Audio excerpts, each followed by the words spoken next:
I'm with Elana Heideman from Israel Forever Foundation, and we're talking about a recent trip to Poland, which you guided with United Nations ambassadors. You went to Krakow and Auschwitz-Birkenau. Tell us a bit about this trip. Thank you so much for having me, and I am grateful for an opportunity to share this incredibly powerful experience. I have been the guide for the United Nations ambassadors delegations to Poland since 2018 when we started the initiative with Ambassador from Israel to the United Nations, Danny Danon. It has become something that we see the real impact of. This was the largest delegation of United Nations ambassadors that we had, and we take them starting in Krakow. We do a day in the walk of Jewish life, and then we look at the ghetto and the destruction, how it becomes possible. And we also visit the two places of righteous among the nations, Thaddeus Pankiewicz, who was a pharmacist who helped to aid the Jews in the ghetto and to save many lives, and also Oskar Schindler and his factory, which has been turned into a very powerful museum in Krakow. So Krakow in itself was once a Jewish world. They called it the Jerusalem of Poland. It was so rich in culture and vibrancy. So we had an opportunity to delve into not only its 900 years of Jewish life, but also to the years of its destruction. On the second day, we visit Auschwitz and then Birkenau. And I separate them intentionally because many people don't know the difference. And Auschwitz I was the primary prisoners camp where also Polish prisoners and Soviet and Gypsy and Catholic prisoners were held, people who were considered a threat to the power of the Nazi regime, people who were involved in some type of resistance. And then there is Birkenau. Auschwitz was a labor camp. Birkenau was an extermination center. It was the size of a small city that on any given day had about 140,000 inmates, all in some level of emaciated existence near death, those who had not been selected for immediate death. This is Birkenau, known as Auschwitz II. Most people don't know that Auschwitz itself had over 49 camps and factories that were a part of its network just within this region in Poland.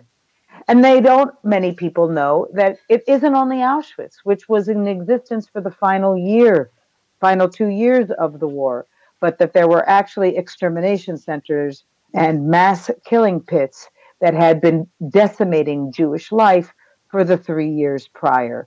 So I take the United Nations ambassadors who come from all different countries, from Sierra Leone, from Côte d'Azur, Haiti, Sudan, Rwanda, Argentina, Romania, Uruguay, Paraguay. We've taken all of these different ambassadors with us so that they can go on this trajectory of an experience there on the blood-soaked earth of Poland, where we can examine what are the psychological as well as physiological elements of the destruction of the human spirit, the demonization of Jews that led up to it. And then they come to Israel. And when they come to Israel, they get a deeper level of understanding of just how much they themselves have been exposed to the demonization of Jews today in the United Nations, through mainstream media, social media, and the propaganda that has been funded by the terror networks for decades in order to continue the same thing the Nazis put in place, which is effective, logical, rational anti-Semitism through propagandized means. So it really is an incredible experience to be able to watch these leaders of their country, to watch them have their eyes and their minds opened. Yeah, I wanted to ask, it is with ambassadors from the United Nations. How significant is that the United Nations aren't very friendly when it comes to Israel? That's true. And it's very significant, actually, because while the ambassadors are quite honest, and they say that they are instructed to vote the way that their government indicates and demands that they vote. There is not a lot of freedom when it comes to the voting in the sessions, of these ambassadors. However, they are allowed to speak in committees. They're allowed to be involved in various smaller networks of gatherings and learning sessions that do advance diplomacy. So I think that the impact of these experiences is truly felt in those arenas where they're person to person. I think that that's where it can be most felt. However, I will emphasize something very significant that happened this week, which is that after this delegation returned back, the next day there was a vote in the United Nations where, shall we say, the rogue terror nations tried to put the so-called State of Palestine as the primary chair of one of the major assembly committees at the United Nations. This is basically making a non-existent political entity a chairman as if they are legitimate. And they are not. What we saw was that some of the ambassadors who were with us on the journey, they succeeded in swaying the vote. And the so-called State of Palestine was not given any leadership position. And thank God for that, because they are simply thriving on their continued thirst to destroy Israel. So we're grateful that they were not given any role of power. But it does show the power of these types of experiences that humanized the Jews and that humanized Israel. So when they go back to vote, they're able to speak and vote with a conscience and with integrity. Are you hoping that they will carry the story of the Holocaust with them? And also remember that this is something that Israel is constantly battling today, terrorism. Yes, and I'll mention that some of these individuals were themselves survivors of Islamic terrorism. So that also made it for a real interesting experience. One of the delegates, the ambassador to Rwanda, for example, he was actually one of the primary legal advisors, one of the primary attorneys on the committee for bringing justice to those who committed the Rwandan genocide. And so he has an intimate relationship with atrocity, as other members of the delegation also did. So it's important that they're able to carry on the not only remember the Holocaust never again in a cliche form, but that they're actually able to better distinguish, and these are their own words to me, that they feel that they're more capable of making distinctions between survival experiences in this war of terror that dominates all of our lives. They were able to appreciate that there is a uniqueness to the way that Jews are hated and targeted. And so therefore, I would hope they're able to more effectively remember the Holocaust. What does that mean, though? Does it mean that they can bring Holocaust education to their communities? Maybe. But I'm a very big believer as a lifelong Holocaust educator.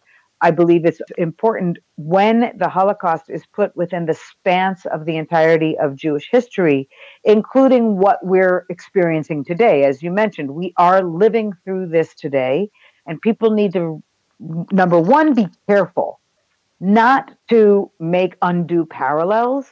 So, for example, October 7th was not the Holocaust. There was not, they were not having selections every day, all throughout the day for 5 years and living under the threat of being gassed and burned alive.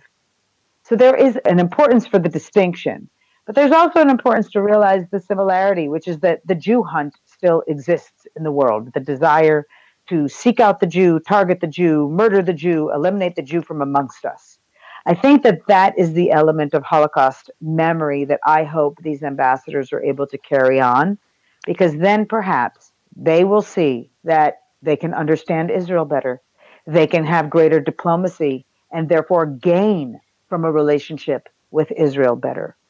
They can do more for their own societies. Some of the African countries who have created relationships with Israel have benefited tremendously from our technology and from our infrastructure that has brought new life to their communities. So I hope that in the future, never again, not only by these ambassadors, but by whomever they can reach, I hope that it will be translated more into action for the sake of peace for Israel. Now, you had the Holocaust during World War II and the massacre on October the 7th, 2023. UN staff were actually involved in that massacre on October the 7th. So was this a Yeah. very, very important trip in dealing with seeing what happened in the past and rooting out terror today? I think so, very much, because touching on that question of the UN involvement and the UN silence and the UN demonization that continues every day, they didn't necessarily, some of them, realize it. They're not tracking the bias like we do. So, for example, an ambassador had no idea that Israel was being targeted with, 100 times the number of resolutions of some of the largest human rights violators in the world. They didn't realize this bias because they are, shall we say, voting on a case-to-case basis, right? Coming to Israel, seeing, and after Poland especially, and seeing this ongoing connection, yeah, I think that maybe it would open up discussions for them. I'm worried that it won't, because I do know how politicized the United Nations is. They are in denial of the involvement of United Nations employees. They're in denial of the role UNRWA has played, the United Nations Welfare for Refugee Assistance, which is an entity that was created only for this group that became known as the Palestinian Arabs. And they have been an absolute aid in every way to the terror infrastructure of Hamas and Islamic Jihad.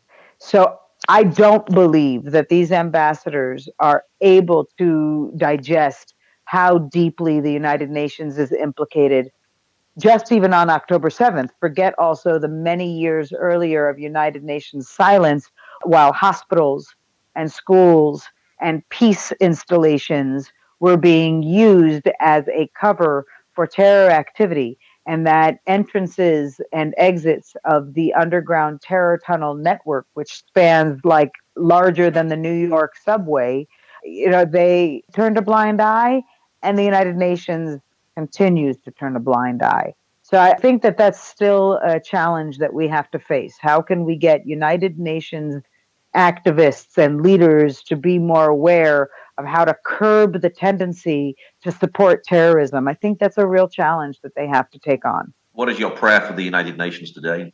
I really would hope that they would usurp the leadership from the current president of the United Nations, from the chair. I think that Guterres himself has demonstrated he is a completely biased body and unable to handle the realities on the ground of the terror agencies at work in his own organization. Sometimes I think there's a lot of speculation as to whether or not he's got his hand in it. But nobody wants to, point the finger, because as the old proverb says, you point a finger at somebody else, there's three more pointing back at you. What we need to do is look at those three fingers pointing back at us, and we need to say, how can we do better? So what is my prayer for the United Nations is that more people from within the body wake up, stop the infiltration by extremists into their realm, do more programming that helps to educate.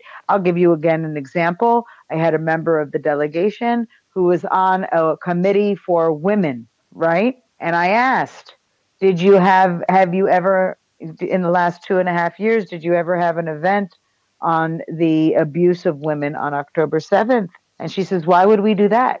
Now, we know that the United Nations, every delegation on women, on child abuse, none have called out the abuses of Hamas on October 7th.